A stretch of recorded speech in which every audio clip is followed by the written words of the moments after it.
Hello and welcome to the Masters of Leadership and Management in Education, the MLMED at the University of Newcastle. Very pleased you've taken the time to join us.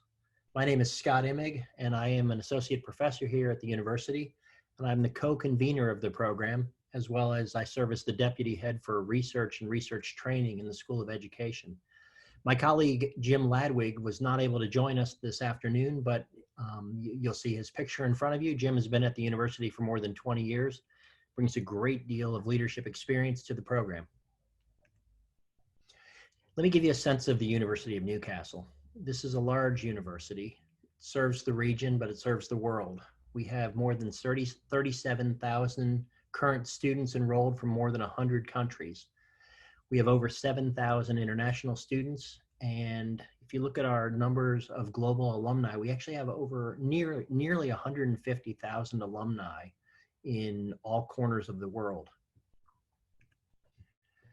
The School of Education is one of the world's top schools of education. We've been ranked in the top 100, and we are the largest face-to-face provider of teachers in the country.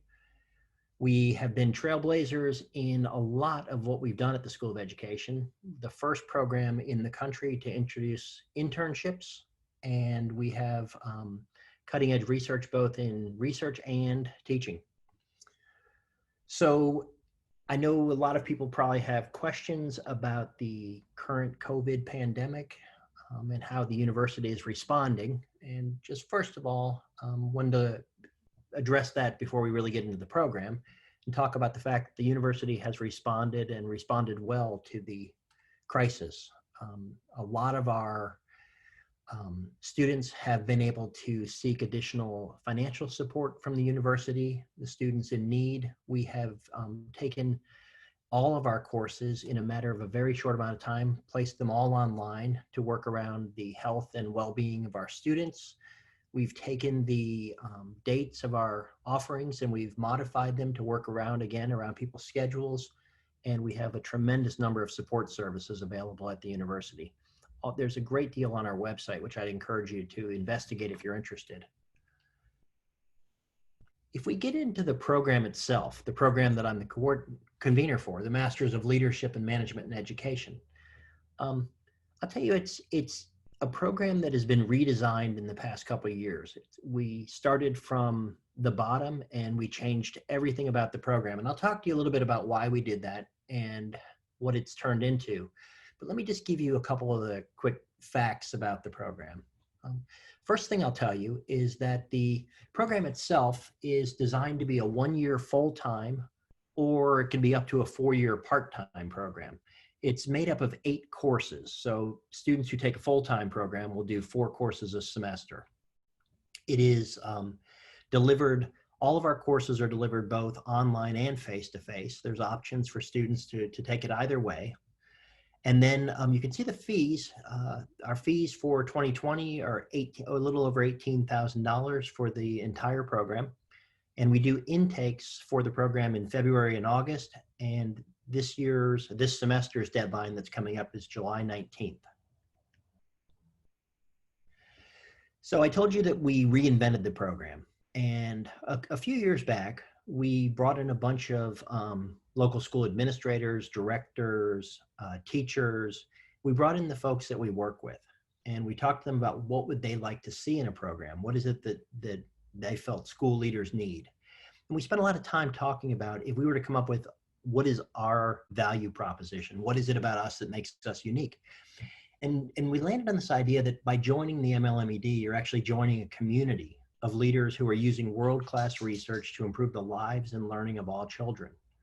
And there's a lot in that statement, but I want to stress the fact that we're a community. We're a community of individuals who live and work in schools. We get it. We're very much about world-class research. We're very much about, what's the best of the best research that's happening out there and implementing it and incorporating it into our courses. And you'll notice we stress the fact that we're about improving the lives and learning of all children. We have a really strong equity message in our program. The program itself is for aspiring leaders. It's for people who are currently in schools who want to become principals or assistant principals. It's for people who are in schools and don't want to become principals, because there's a lot of those people out there. And it's for people who want to become head teachers. We have students who are not in schools. We have students who are in other organizations, students who are in healthcare or in business who've taken our program. And they're organizational leaders who are looking for a little bit of a different angle on leadership. We have curriculum leaders who've come out of the program and policy directors as well, policy advisors. The program itself is very much about, is really very much about giving students exposure to real opportunities to make a difference. We have alumni who've gone on and they have, they've not only developed and produced great things in their schools, but we have a lot of alumni who've gone on to assume roles outside of schools in terms of into directorships in, say, New South Wales or the Catholic schools.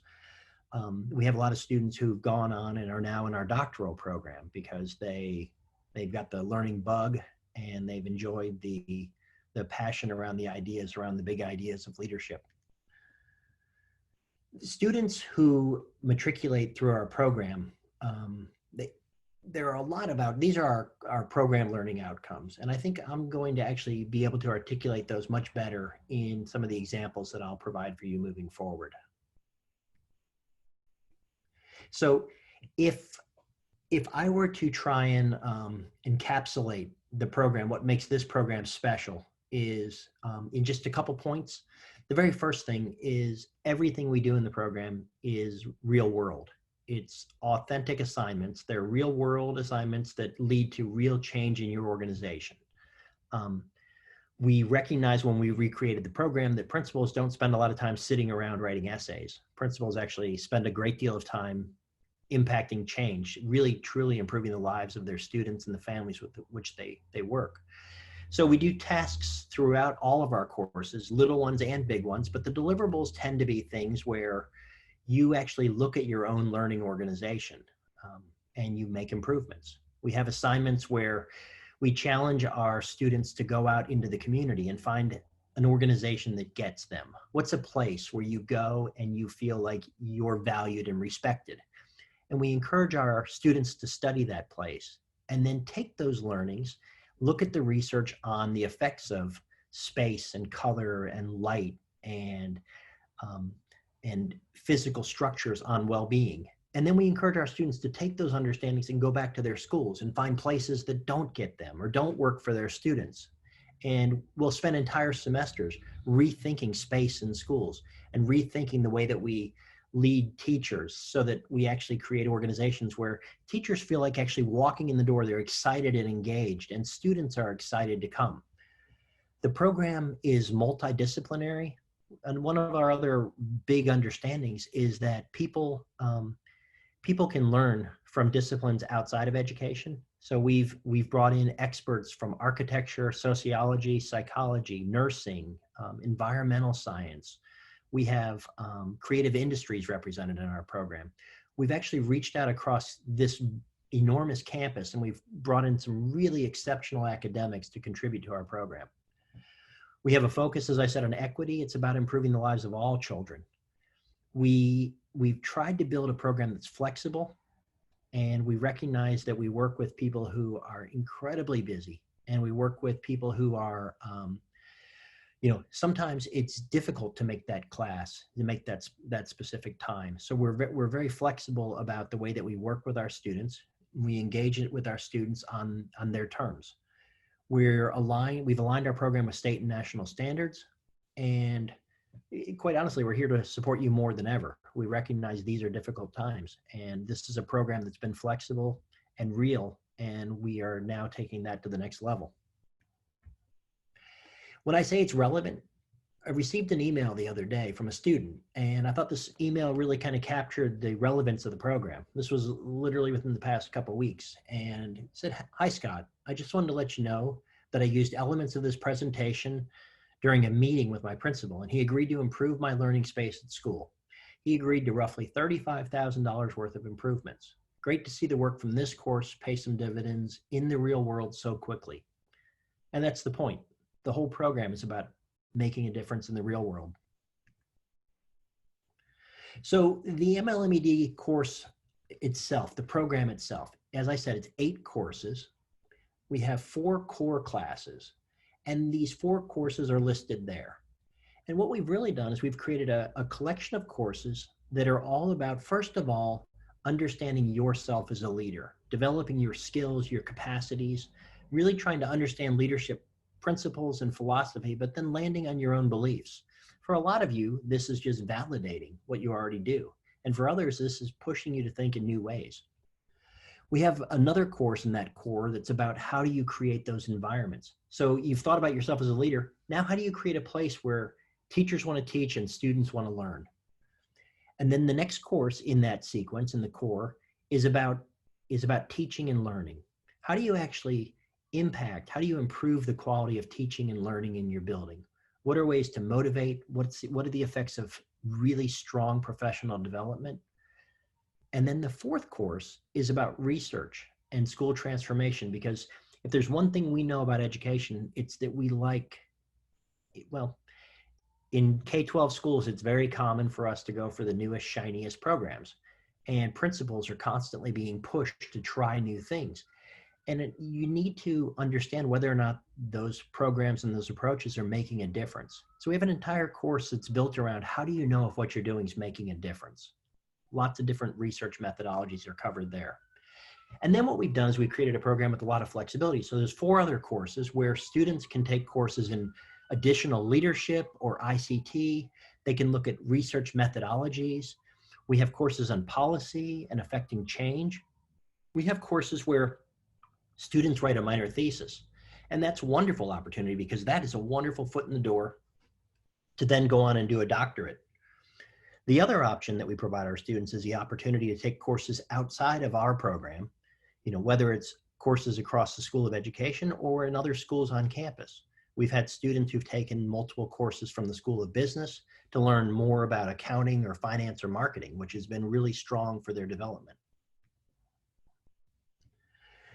The School of Education, as I told you, is one of the strongest schools in the world, one of the strongest schools of education in the world.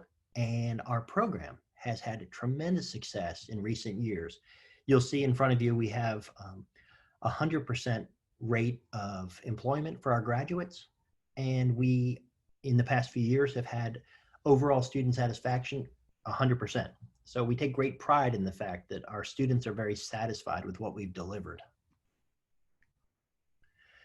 The university itself has a tremendous amount of support for students. So it's not just about coming in and, we'll provide you, as I said, with a very solid program. And we'll provide you with some intense courses that really are built on some high quality principles, and there'll be some good learning, lots of good learning for you.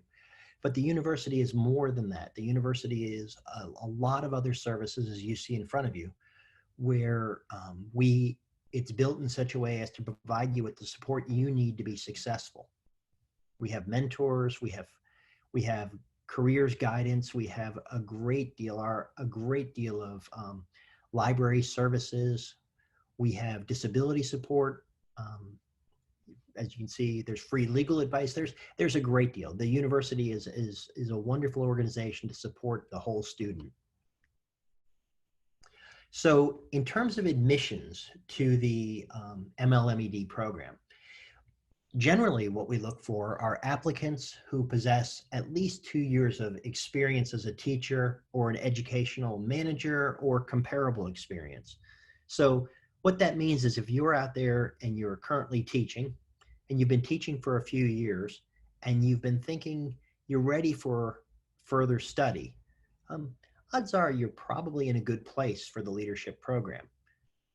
If you have a bachelor's degree in education or teaching, that's a strong requirement for the program. It's one of those things that, again, we look at everything we do, we look at student by student, but most of our students in the program have an undergraduate degree in an education field.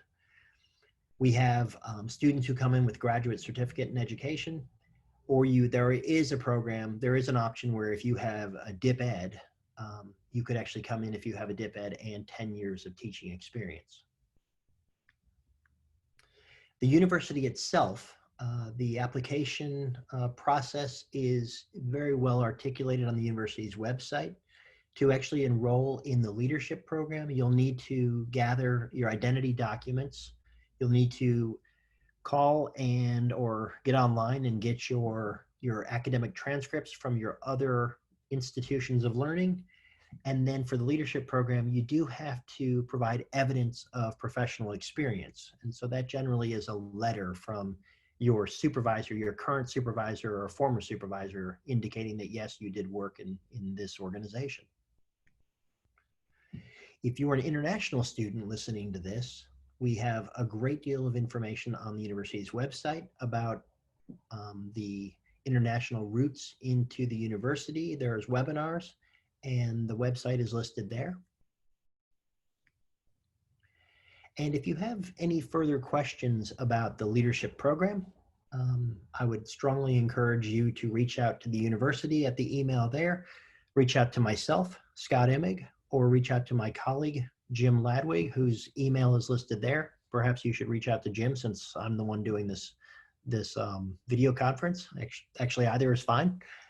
And I just want to thank you very much for taking your time to come and listen to this presentation. If you do have any questions, the university has an 800 number.